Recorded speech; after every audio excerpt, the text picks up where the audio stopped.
حضرت عمر فاروق رضی اللہ تعالیٰ عنہ کے پاس ایک صحابی آئے, کہا امیر المومنین ایک مسئلہ پوچھنا چاہتا ہوں. کہا کیا؟ کہنے لگے کہ میں اسلام لایا اس وقت جب میری بیٹی بہت چھوٹی تھی, 5-6 سال کی تھی میری بیٹی, اس وقت وہ بھی اسلام لائی, میں اور میری بیٹی دونوں ایک وقت اسلام لائے.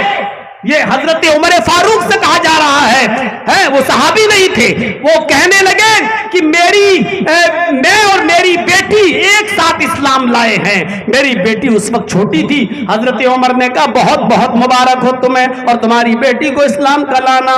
کہا امیر المومنین مسئلہ یہ جاننا ہے کہ میری بیٹی جب بالغ ہو گئی, اسلام لائی تو عمر تھی 5 سال, لیکن اب بالغ ہو چکی ہے میری بیٹی, جوان ہو چکی ہے میری بیٹی. آئے امیر المومنین جب وہ بالغ ہوئی, جوان ہوئی, تو میری بیٹی سے گناہ ہو گیا, میری بیٹی سے زنا سرزد ہو گیا. جوانی کو کنٹرول نہ کر سکی, ایک نوجوان لڑکے سے اس نے غلط کام کر لیا. امیر المومنین جب وہ لڑکا غلط کام کر چکا اور چلا گیا, تب میری بیٹی کو احساس ہوا کہ میں نے بہت غلط کام کیا. بس میری بیٹی کو احساس ہوا کہ میں نے بہت گندا کام کیا. اس نے کچن میں جا کے چھری اٹھائی, اس نے اپنے ہاتھ پہ ماری, اس نے اپنی ران پہ ماری, اس نے اپنے پیٹ پہ مارنا چاہی, کسی بیچ میں اندر چلا گیا. میں نے دیکھا میری بیٹی ہاتھ میں چھری لیے ہوئے اور اپنے آپ کو زخمی کر رہی ہے, قریب ہے کہ وہ مار ڈالے. میں نے جلدی سے اس کا ہاتھ پکڑا اور چھری اس کے ہاتھ سے پھینکی. میں نے کہا بیٹی یہ کیا کر رہی ہو؟ کہنے لگی مجھے اس دنیا میں زندہ رہنے کا حق نہیں. میں نے کہا نہیں میری بیٹی, توبہ اور استغفار سے اللہ گناہ معاف کرتا ہے. تو بتاؤ کیا ہوا؟ میری بیٹی نے مجھے سچ سچ بتا دیا. امیر المومنین میری بیٹی بالکل صحیح بتا چکی. میں نے کہا بیٹی کوئی بات نہیں, غلطی ہو گئی, اب تم توبہ اور استغفار کرو. 2 سال سے وہ مصلی پکڑے ہوئے ہیں, نماز پڑھتی اور روتی, دعا کرتی اور توبہ کرتی, نماز پڑھتی اور مصلی بچھاتی, نماز پڑھتی اور روتی اور رو کر اپنی توبہ, اپنے گناہ کی توبہ کرتی. امیر المومنین اس کو 2 سال سے میں آنکھوں سے آنسو بہاتے ہوئے دیکھ رہا ہوں. کہا ٹھیک ہے, توبہ ہی اب اس کا ذریعہ ہے. پوچھنا کیا چاہتے ہو؟ کہا پوچھنا یہ چاہتا ہوں کہ اب میری بیٹی کا رشتہ آ رہا ہے, میری بیٹی کی شادی کا رشتہ آ رہا ہے. امیر المومنین ایک لڑکا بہت نیک ہے, بڑا نمازی ہے, دیندار ہے, مجھے اسے دینداری پسند آئی ہے. اس نے خود میری بیٹی سے نکاح کرنے کا ارادہ ظاہر کیا ہے. میری بیٹی بھی اس سے شادی کرنے کے لیے, نکاح کے لیے تیار ہے. پھر بات کیا ہے؟ کہا امیر المومنین صرف اتنا بتا دیجئے میری بیٹی سے جو گناہ ہو گیا وہ میں اس لڑکے کو بتاؤں یا نہ بتاؤں؟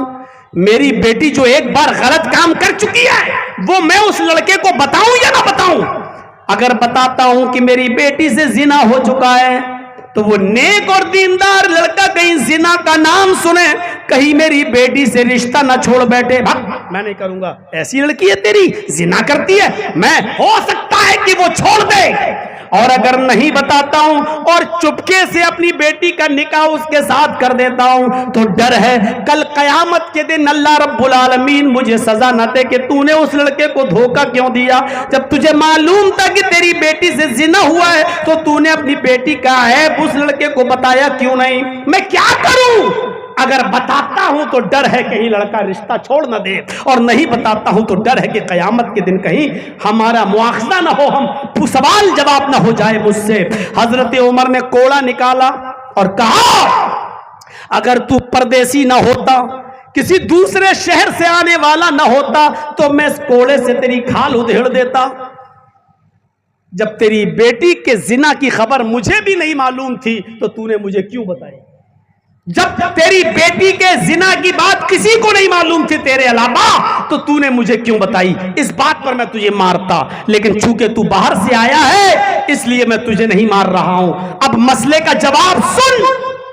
کیا تو نے حدیث نہیں پڑھی؟ اللہ کے نبی فرماتے التائب من الذنب کمن لا ذنب لہ. جب کوئی آدمی اپنے گناہ سے توبہ کر لے تو وہ ایسے ہو جاتا ہے جیسے اس نے گناہ ہی نہیں کیا. جب تو خود کہہ رہا کہ تیری بیٹی 2 سال سے رو کر توبہ کر رہی ہے اور صرف روتی ہے اور آنسو بہاتی ہے تو اس کا مطلب یہ ہے کہ وہ توبہ کر چکی ہے اور کرتی ہے. تو جب توبہ کر رہی ہے تو اس کا مطلب یہ ہے کہ اس سے گناہ ہوا ہی نہیں ہے. جا اور چپکے سے اپنی بیٹی کا نکاح کر دے. جا اور چپکے سے اپنی بیٹی کی شادی کر دے. اس لڑکے کو بتانے کی کوئی ضرورت نہیں. جب اللہ نے تیری بیٹی کے عیب کو چھپا لیا تو تو کون ہوتا ہے کسی کو بتانے والا؟ جب اللہ نے تیری بیٹی کے عیب پر پردہ ڈال دیا تو تو کون ہوتا ہے اپنی بیٹی کے عیب کو کھولنے والا؟ جا اور چپکے سے اپنی بیٹی کا نکاح کر دے. اسلام یہ تعلیم دیتا ہے کہ دوسرے کے عیبوں پر پردہ ڈالو. یہاں تو دوسروں کے عیب کو ننگا کیا جاتا ہے. ابھی آپ راستے میں کسی لڑکی کو بات کرتے ہوئے دیکھ لو تو اب محلے میں وہ بعد میں آ پائے گی, اس کی خبر پہلے آ جائے گی کہ فلاں لڑکی فلاں کے ساتھ ہم نے فلاں جگہ دیکھا تھا, فلاں جگہ دیکھا تھا. میرے بھائیوں, آج معاشرے کو ہم نے سماج کو ننگا کر کے رکھ دیا ہے. جہاں ہم ایک دوسرے کے عیب پر پردے ڈالنا چاہیے, آج ہم ایک دوسرے کے عیب کو اچھال رہے ہیں. 6 لڑکیوں کے بعد اللہ نے ایک بیٹا دیا. کتنی خوشی ہے. آج بیٹا ہوا ہے, کتنی خوشی. ادھر بیٹا ہوا, خوشی میں آپ جھوم رہے ہیں, ادھر اذان کی آواز, چلو نماز پڑھنا. اتنی بڑی خوشی ملی ہے لیکن نماز نہیں چھوڑ سکتے ہو. 6 بیٹیوں کے بعد اللہ نے ایک بیٹا دیا تھا. 12 سال کا ہوا, 15 سال کا ہوا, آج اس بیٹے کا انتقال ہو گیا. بیٹیاں تو بچی, بیٹے کا انتقال. کتنا بڑا پہاڑ ٹوٹے گا آپ کے اوپر, بتائیے آپ. اللہ نے 6 بیٹیوں کے بعد ایک بیٹا دیا اور 15 سال کا 20 سال کا ہوا تو بیٹے کا انتقال, وہ بیٹا مر گیا. کتنا افسوس ہوگا آپ کو. آپ رو رو کر آپ کا برا حال ہو جائے گا, غم سے نڈھال ہو جائیں گے. آپ رو رہے ہیں اپنے بیٹے کے غم میں, اپنے بیٹے کے افسوس میں, آپ کی آنکھوں سے آنسو بہ رہے ہیں اور اسی وقت اذان کی آواز آتی ہے, اللہ اکبر اللہ اکبر. یہ غم کا پہاڑ تمہارے اوپر ٹوٹا ہے لیکن نماز تمہارے اوپر بھی ہے. چلو اٹھو, چھوڑو رونا پیٹنا بند کرو اور مسجد میں جاؤ, نماز پڑھو. ہاں, آپ نماز کے ذریعے اللہ سے مدد طلب کرو. یا ایھا الذین آمنوا استعینوا بالصبر والصلاۃ. تیرے اوپر جو مصیبت اور غموں کا پہاڑ ٹوٹا ہے, صبر اور نماز کے ذریعے اللہ سے مدد مانگ. اس مصیبت کے موقع پر بھی نماز معاف نہیں ہے. بیمار ہو تب بھی نماز پڑھنا ہے. ہاں, سہولت ہے تھوڑی. کیا کھڑے ہو کر نہیں پڑھ سکتے ہو تو بیٹھ کر پڑھ لو. بیٹھ کے پڑھنے کی طاقت نہیں ہو تو لیٹ کر پڑھ لو, اشارے سے پڑھ لو, ہونٹ ہلا کر پڑھ لو, لیکن پڑھنا ہے. نلکی لگی ہوئی ہے پیشاب کے جگہ پر اور آپ کا پیشاب اسی تھیلی میں آ رہا ہے تو آپ کو ناپاک نہیں مانا جائے گا. آپ کی اس مجبوری پر بھی, اس مجبوری میں بھی آپ کو پائپ نکال کر اپنی شرمگاہ دھونے کی ضرورت نہیں ہے, کیونکہ نلکی پڑی ہوئی ہے اور آپ پیشاب کر رہے ہیں, وہ پیشاب اسی تھیلی میں جا رہا ہے اور اس وقت اذان کا وقت ہے, نماز کا وقت ہے, تو آپ تھیلی پڑی رہنے دیجئے, نلکی پڑی رہنے دیجئے. اگر وضو بنا سکتے ہیں تو بنائیے, ورنہ تیمم کر کے نماز پڑھیے. نماز اس حال میں بھی پڑھنا ہے. آپ کا آپریشن ہوا ہے, کسی خطرناک پائلس وغیرہ کا آپریشن ہوا ہے, لیٹرین کا راستہ آپ کا بند کر دیا گیا ہے, سائیڈ سے ایک راستہ بنا کر تھیلی ڈال دی گئی ہے, آپ لیٹرین کر رہے ہیں, وہ لیٹرین اس تھیلی میں جا رہی ہے, آپ ابھی دھل نہیں رہے. اس حال میں اگر آپ کا نماز کا وقت ہو گیا ہے تو اس کنڈیشن میں بھی آپ کو نماز پڑھنا ہے. آپ ناپاک نہیں مانے جائیں گے, آپ کو اس کنڈیشن میں بھی نماز پڑھنا ہے. بھلے ہی کھڑے ہو کر نہیں پڑھ سکتے ہو تو لیٹ کے بیٹھ کے پڑھ لو, بیٹھ کے نہیں پڑھ سکتے ہو تو لیٹ کے پڑھو. یہ مسجدوں میں بڑے کرسیاں رکھ دی جاتی ہیں, آرام سے ٹھاڑ صاحب ہیں سماج کے چودھری صاحب, کرسی پہ صاحب بیٹھ کے نماز پڑھ رہے ہیں, کرسی پہ. اللہ اکبر. کرسی پر بھی بیٹھ کر آپ تب نماز پڑھ سکتے ہو جب آپ مسجد میں نمازیوں کے ساتھ مسجد میں بیٹھ کر نماز پڑھنے کی طاقت آپ کے اندر نہ ہو. اگر آپ آسانی کے ساتھ صف میں زمین پر بیٹھ سکتے ہو اور بیٹھ کر نماز پڑھ سکتے ہو تو کرسی پر نماز پڑھنا جائز نہیں. آپ چودھری صاحب بنے صاحب, مسجدوں میں کرسیاں رکھ دی گئی ہیں, آ جاؤ نماز پڑھ لو. بڑی آسانی کے ساتھ اب لوگ کرسی بچھا لیتے ہیں. اب رکوع کرنا ہوا بیٹھ گئے. اگر یہ کام زمین پر بیٹھ کر بھی جھک کر ہو سکتا ہے تو اس کرسی پر تو نماز نہیں پڑھ سکتا. اگر زمین پر بیٹھ کر بھی نماز پڑھنے میں تجھے تکلیف ہو تب تو کرسی پر بیٹھ سکتا. لیکن تو آسانی کے ساتھ اگر زمین پر بیٹھ کر صف میں بیٹھ کر نماز پڑھ سکتا ہے تو بیٹھ. کیوں؟ اللہ کے نبی کے زمانے میں کرسی نہیں تھی کیا؟ کیا کسی صحابی سے یہ ثابت ہے کہ وہ مسجد میں کرسی لے کر جایا کرتے تھے اور نماز پڑھتے تھے؟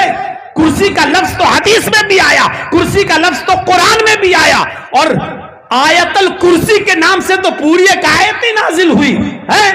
وسیع کرسیہ السماوات والارض. قرآن میں یہ کرسی کا لفظ موجود, حدیث میں یہ کرسی کا لفظ موجود. اس کا مطلب یہ ہے کہ صحابہ کے زمانے میں یہ کرسیاں موجود تھیں, لیکن کسی صحابی نے کرسی پر بیٹھ کر نماز نہیں پڑھی ہے. میرے بھائیوں, جب آپ زمین پر بیٹھ کر نماز پڑھ سکتے ہیں تو بیٹھ کر پڑھیے. آپ جب زمین پر بیٹھنے میں بھی آپ کو تکلیف ہو رہی ہو تب آپ کرسی پر بیٹھ کے نماز پڑھ سکتے ہیں. کیا کیا آج ہم نے اصول و ضابطے بنا لیے. آرام دیکھا جا رہا, آرام. یہی حضرت علی تھے. ایک یہودی آیا اور سنتے جاؤ اے نوجوانوں, رشک کرو گے رشک. ایک یہودی آتا ہے, اے علی امیر المومنین میں مجرم ہوں, میں نے یہ جرم کیا ہے. قبول کر لیا اس نے اپنے جرم کو. وہ ایسا جرم تھا جس جرم کی سزا تھی 10 کوڑے. کتنی سزا تھی اس کی؟ 10 کوڑے. حضرت علی نے کہا گواہ کی ضرورت ہی نہیں, جب مجرم نے اپنے جرم کو خود قبول کر لیا ہے, لہذا اے یہودی تم ادھر کھڑے ہو جاؤ, چلو. اور اپنے غلام قمبر سے کہا حضرت علی نے, اس کو 10 کوڑے مارو. کس کو؟ یہودی کو. کوڑے کون مار رہا ہے؟ حضرت علی کا غلام قمبر. 10 کوڑے اس کو مارو. قمبر نے کوڑا اٹھایا اور اس یہودی کو مارنا شروع کر دیا. پہلا کوڑا پڑا, دوسرا پڑا, تیسرا پڑا, چوتھا پڑا, 5واں پڑا, چھٹا پڑا, 7واں, 8واں, 9واں اور 10واں. جب اس قمبر نے 10 کوڑے اس یہودی کو مار دیے, لیکن کوڑے مارتے مارتے حضرت علی کا غلام قمبر کنفیوز ہو گیا. اس کو شک ہو گیا کہ میں نے یہودی کو 10 کوڑے مارے یا 9. وہ 10 مار چکا تھا, 10 کوڑے مار چکا تھا, لیکن 10 کوڑے مارنے کے بعد کنفیوز ہو گیا ہے, میں نے 9 مارے کہ 10 مارے, بھول گیا. تو اس نے سوچا کہ شاید 9 ہی مارے ہوں گے, اٹھایا اور 1 کوڑا اور مار دیا. اب کتنے کوڑے ہو گئے؟ 11. مارنا کتنا تھا؟ 10. 10 کوڑے مار چکا قمبر. 10 کوڑے مارنے کے بعد کنفیوز ہو گیا, میں نے 10 مارے کہ 9 مارے. نہیں, شاید 9 ہی مارے. اٹھایا 1 اور جڑ دیا. یہودی نے کہا امیر المومنین میرے اوپر ظلم ہوا ہے, آپ کے غلام قمبر نے مجھے 11 کوڑے مارے ہیں, 1 کوڑا زیادہ مار دیا ہے. لکھے کوئی ایماندار میڈیا, اگر وہ کسی کی ہڈیوں پر نہیں کھلتا ہے تو, اگر وہ کسی کے تلوے نہیں چاٹتا ہے تو لکھے وہ انصاف کی بات, مقدمہ دائر ہوتا ہے. حضرت علی نے کہا قمبر تمہارے خلاف اس یہودی نے مقدمہ دائر کیا, ادھر آؤ. یہودی کیا بات؟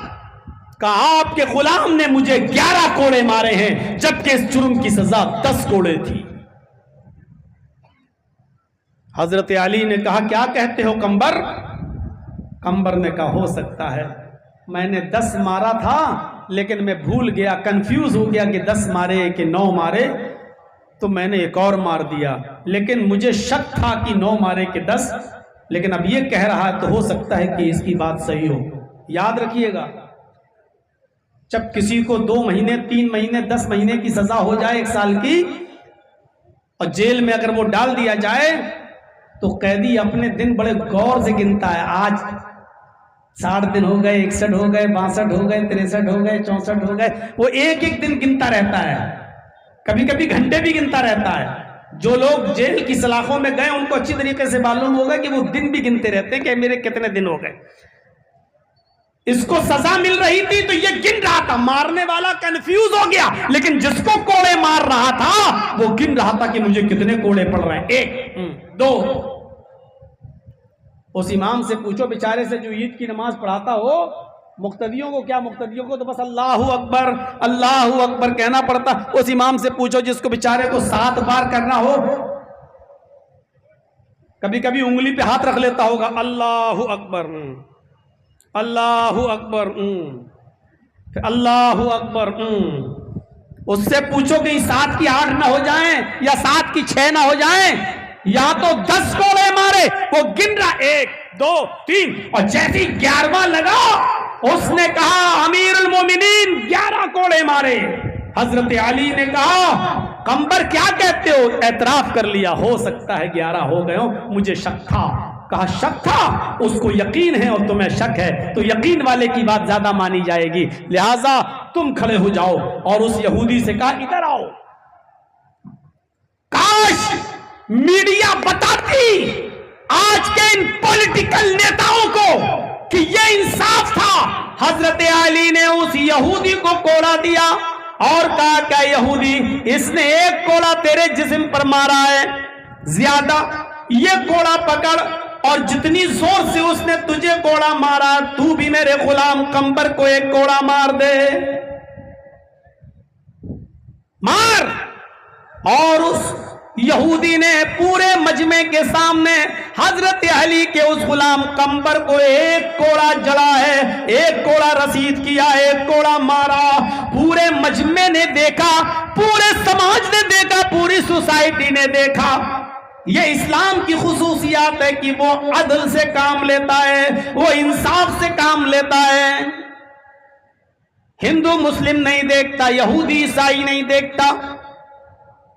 آج مسلمانوں میں یہ چیز آ گئی ہو الگ بات ہے, لیکن اسلام اس بات کی تعلیم نہیں دیتا کہ تم یہ سب چیزیں دیکھو. عدل کی بات کرو, انصاف کی بات کرو, جس کا حق ہو اس کو. ہم اور آپ کیا عدل کریں گے, اور غیر مسلموں کے ساتھ کیا نیائے اور انصاف کریں گے, ان کے ساتھ ہم کیا عدل کریں گے.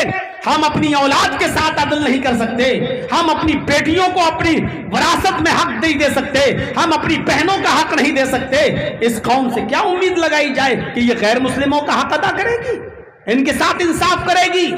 جو قوم اپنی بیٹیوں کو 50,000 1 لاکھ کی گاڑی دے کر 2-3-4 لاکھ روپے کا جہیز دے کر اپنی زمین اور جائیداد اور وراثت سے محروم کر دیتی ہو, اپنی بیٹیوں اپنی بہنوں کا حق مار کے کھا جاتی ہو, اس قوم سے یہ امید نہیں لگائی جا سکتی ہے کہ وہ غیر مسلموں کے ساتھ عدل کرے گا اور انصاف کرے گا.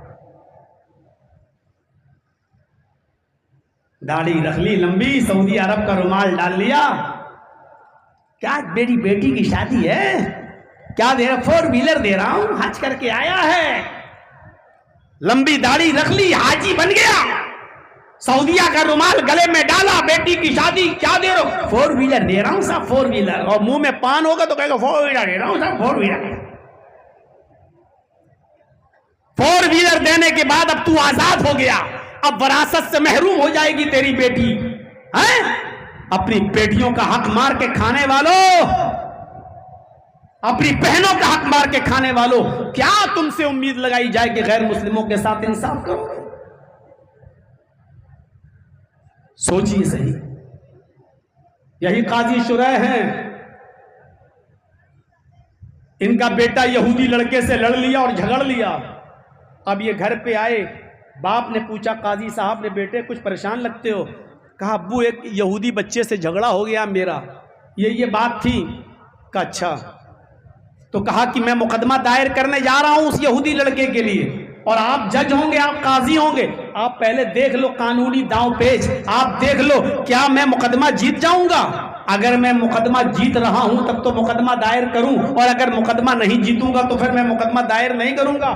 باپ نے تھوڑی دیر سوچا, سوچنے کے بعد کہا قاضی صاحب نے, بیٹے تم تو 100% جیت رہے ہو, تمہیں تو کوئی ہرا ہی نہیں سکتا. اس یہودی کو ذلیل کرنے کا ایک ہی طریقہ ہے کہ تم کورٹ میں اس کو کھینچو, تم اس کے خلاف مقدمہ دائر کرو. بیٹے نے سوچا میرا باپ جج ہے, قانونی داؤ پہ جاتا ہے.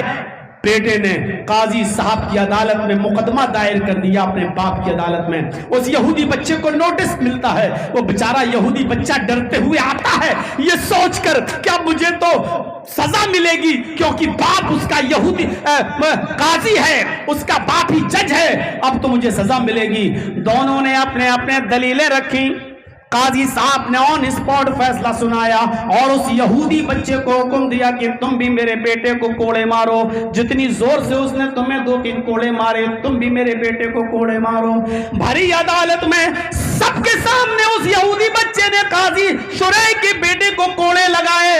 جب شام کو قاضی صاحب گھر میں آتے ہیں تو بیٹا اپنے باپ سے بات نہیں کر رہا ہے, اپنے ماں کے سینے سے لگ جاتا ہے, کہتا ہے کہ میں اپنے باپ سے ناراض ہوں. ماں نے کہا بیٹے تمہارے باپ بہت سخت ہیں یہ میں جانتی ہوں, لیکن ناراض رہنے سے کیا فائدہ. ادھر باپ کی آنکھوں میں آنسو ہیں قاضی شریح کے, وہ اپنے بیٹے کو پکڑ کے سینے سے لگانا چاہتے ہیں, لیکن بیٹا کہتا ہے کہ دور ہٹ جاؤ, میں تم سے بات کرنا گوارا نہیں کرتا, بھرے مجمع میں تم نے آج مجھے ذلیل کر دیا ہے.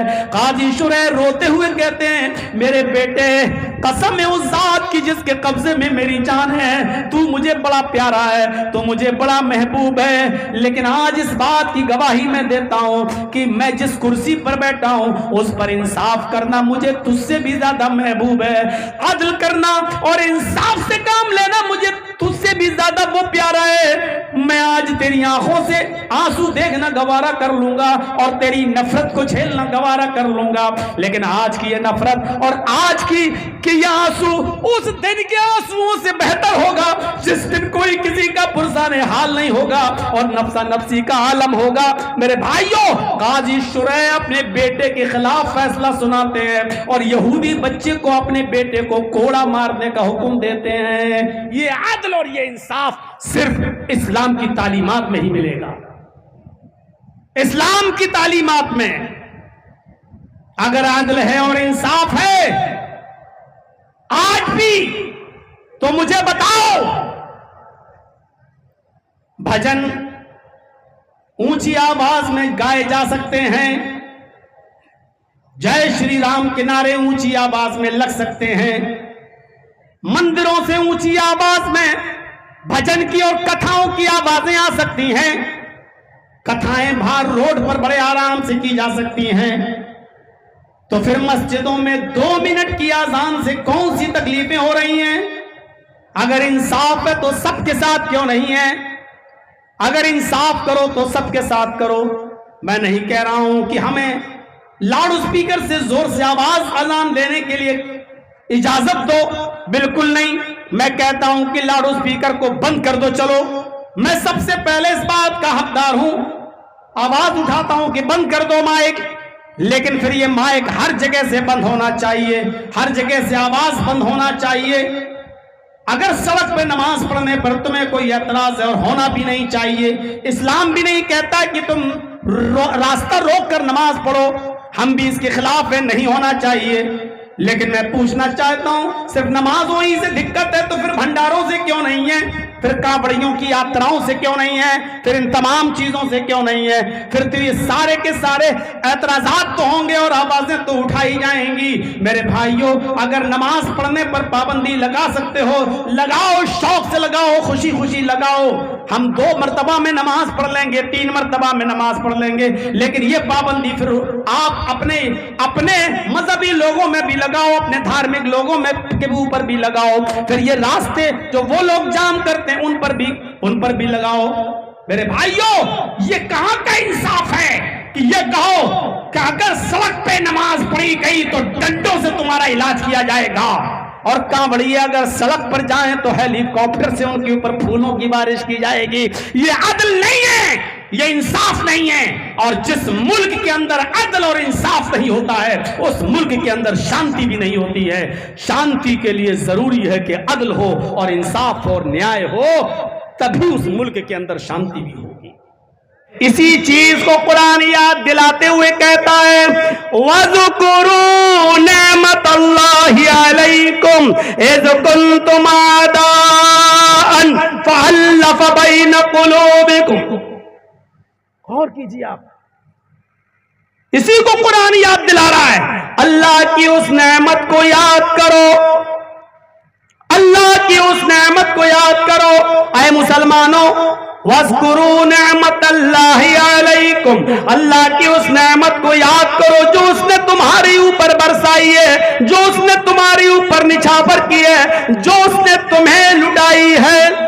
اِذْ كُنْتُمْ أَعْدَاءً, آپس میں تم ایک دوسرے کے دشمن تھے, آپس میں تم ایک دوسرے کے حریف تھے, آپس میں تم ایک دوسرے کے خون کے پیاسے تھے.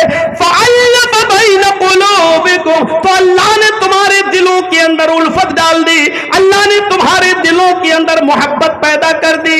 فَأَصْبَحْتُمْ بِنِعْمَتِهِ إِخْوَانًا, تو تم اللہ کی اس نعمت سے یعنی اسلام کی برکت سے یا قرآن کی تعلیم سے یا محمد رسول اللہ کی شکشا اور تعلیمات سے آپس میں تم بھائی بھائی بن گئے.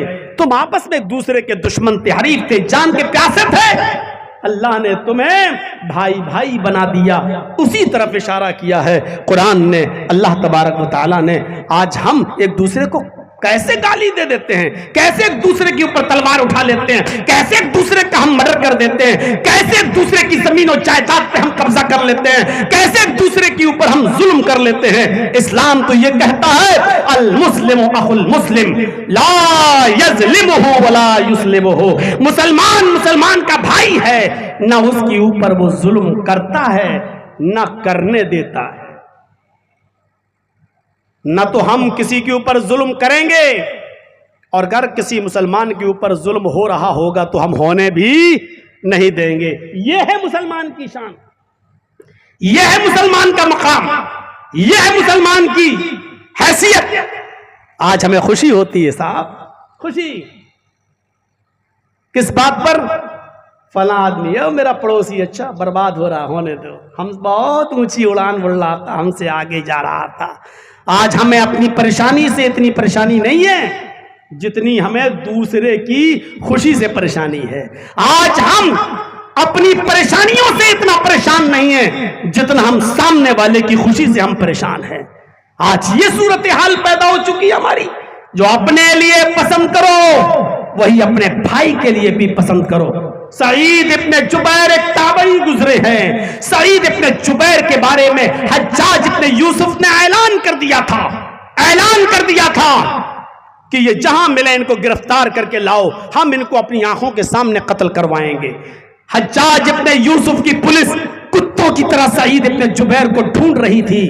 سعید ابن جبیر بیچارے بھاگ رہے تھے, رات میں بھاگتے تھے دوسرے ملک میں جانے کے لیے, اور دن میں کہیں چھپ جاتے تھے کہ دن میں پہچان نہ لیے جائیں, رات میں پھر جنگل بھاگتے تھے. اور حجاج ابن یوسف کی سلطنت سے باہر نکلنے کی کوشش کر رہے تھے کیونکہ جانتے تھے کہ ہم پکڑے جائیں گے تو حجاج ابن یوسف اپنی آنکھوں کے سامنے مجھے قتل کرا دے گا. ایک دن میں کہیں چھپے تھے, کسی مسلمان نے جاسوسی کر دی. جاسوس بھی مسلمان ہی ہوتے ہیں نا,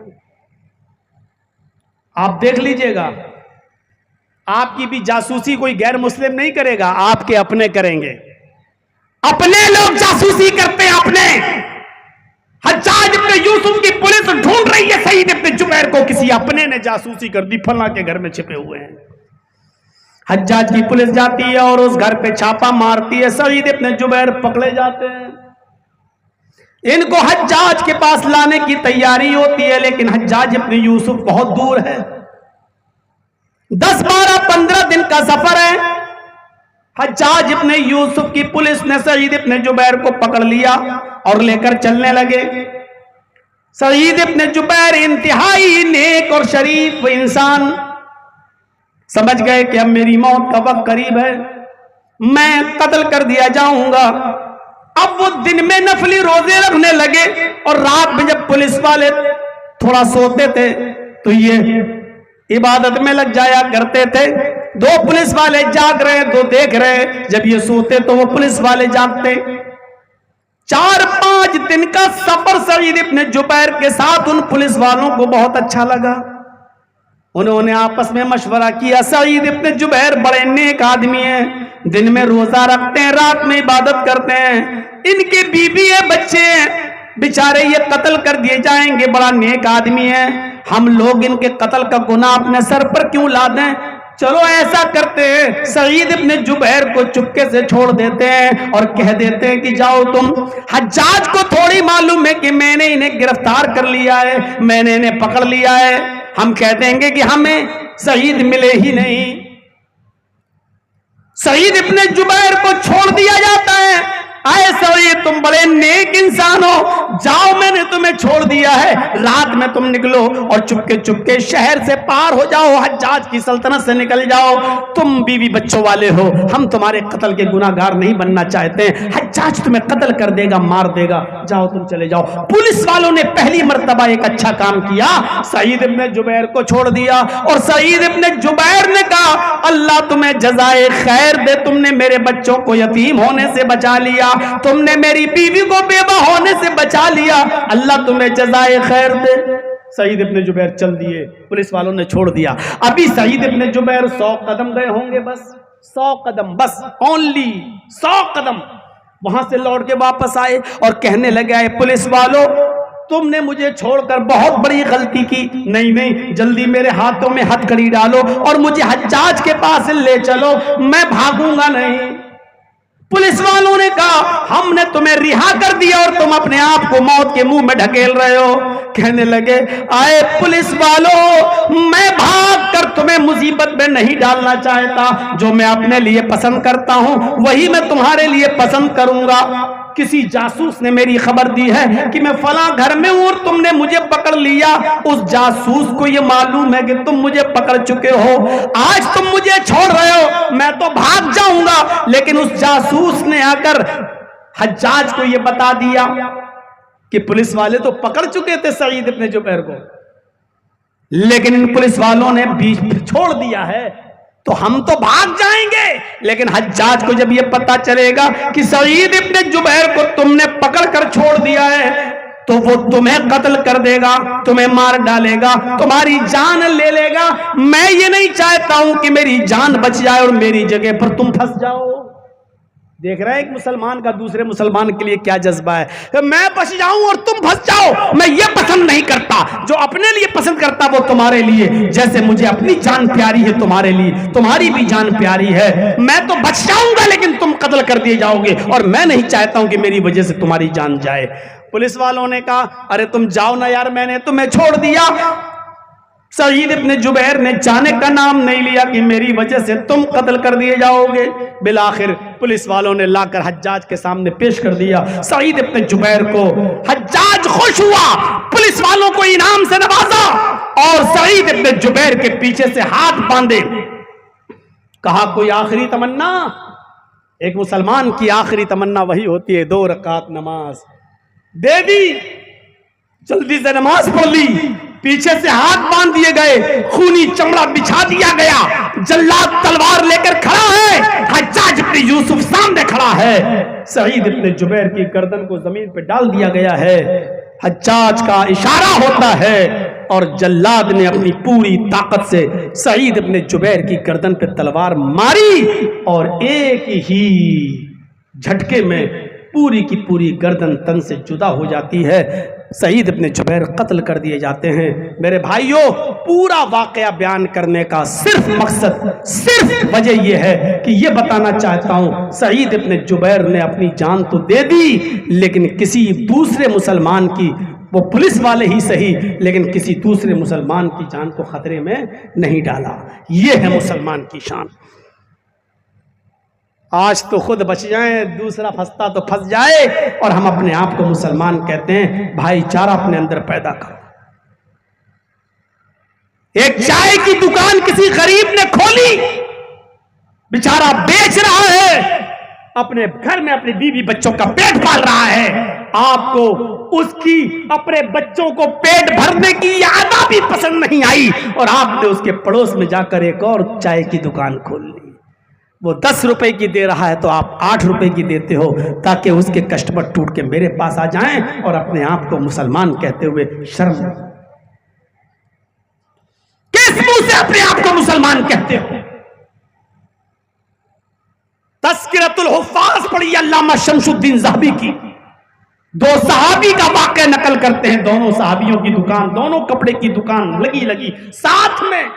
ایک دکان پر کسٹمر آتا ہے کپڑا خریدنے کے لیے، اس نے کپڑا بیچ دیا، کپڑے کا ایک تھان لے گیا۔ تھوڑی دیر میں دوسرا کسٹمر آتا ہے، اسی دکان سے دوسرا کسٹمر دوسرا تھان لے جاتا ہے۔ پھر ایک اور کسٹمر آتا ہے، وہ بھی اسی دکان پر آیا، اور اس دکاندار نے، اس صحابی نے ایک اور کپڑا، اسی تیسرا تھان بھی اس کو بیچ دیا۔ ظہر کی نماز کا وقت ہو گیا، دونوں صحابی نماز پڑھنے چلے گئے۔ ایک صحابی جس نے اپنے کپڑے کے 3 تھان بیچ دیے، ظہر کی نماز کے بعد رو رہے ہیں اور روتے ہوئے کہہ رہے ہیں، اللہ میری دکان سے 3 کپڑے بک چکے ہیں، اے اللہ تو نے مجھے اتنا دے دیا ہے کہ میرے گھر میں آج چولہا جل جائے گا، میرے بچوں کا پیٹ بھر جائے گا، لیکن میرے پڑوس میں جس صحابی کی دکان ہے اللہ، اس کا ایک بھی کپڑا نہیں بکا ہے، اس کا ایک بھی کپڑا نہیں بکا ہے، اے اللہ اس کے بھی بچے ہیں، اس کی بھی بیوی ہے، اس کو بھی اپنے بچوں کا پیٹ پالنا ہے، اللہ تو اس کے دکان سے بھی کپڑا بیچنے کا انتظام فرما دے، اس کی دکان میں بھی خیر و برکت عطا فرما۔ یہ دونوں صحابی ظہر کی نماز پڑھ کے اپنی دکان میں جاتے ہیں، لیکن اسی صحابی کی دکان پر جس نے 3 کپڑے بیچے ہیں، اس کی دکان پہ چوتھا کسٹمر بیٹھا ہوا ہے اور کہنے لگا کہ مجھے کپڑا چاہیے جو ابھی لے کر گیا ہے۔ اس صحابی نے کہا وہ کپڑا میرے پاس ختم ہو چکا ہے، اب نہیں ہے، کتنا ہوگا؟ لیکن میرے بھائی کے پاس جو پڑوس میں دکان دیکھ رہے ہو، مجھ سے اچھا کپڑا وہ بیچ رہا ہے، جاؤ اسی بھاؤ میں وہ تمہیں دے دے گا، اور میرے کپڑے سے اچھا کپڑا وہاں موجود ہے۔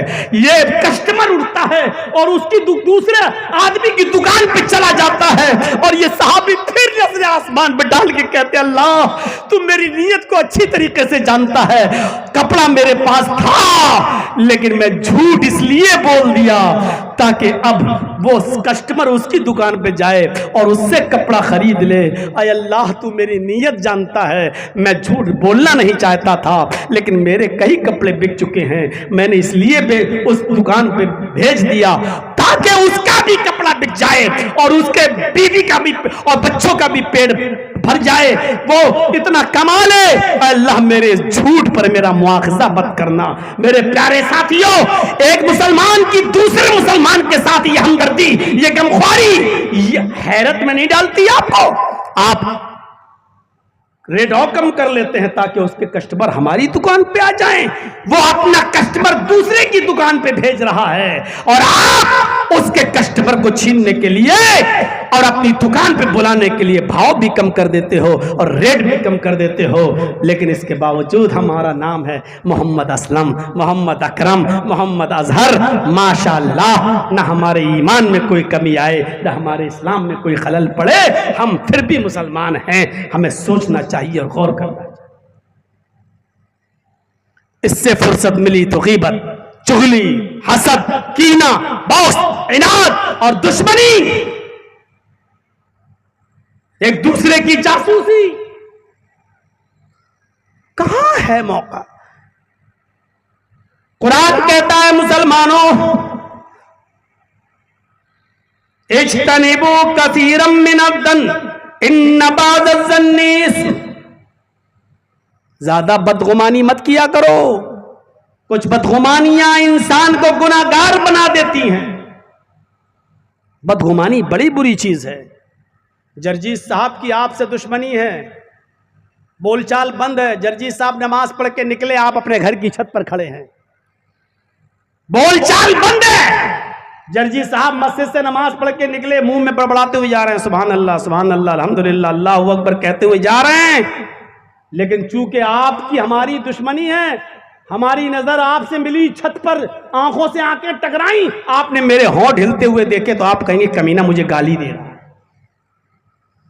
کیوں؟ کیونکہ آپ نے بدگمانی میرے بارے میں اپنے دل میں پال رکھی ہے. اس کے ہونٹ ہل رہے ہیں, کوئی تو بول نہیں رہا, اس سے یہ منہ ہو جا رہا ہے, اس کا مطلب مجھے گالی دے رہا ہوگا.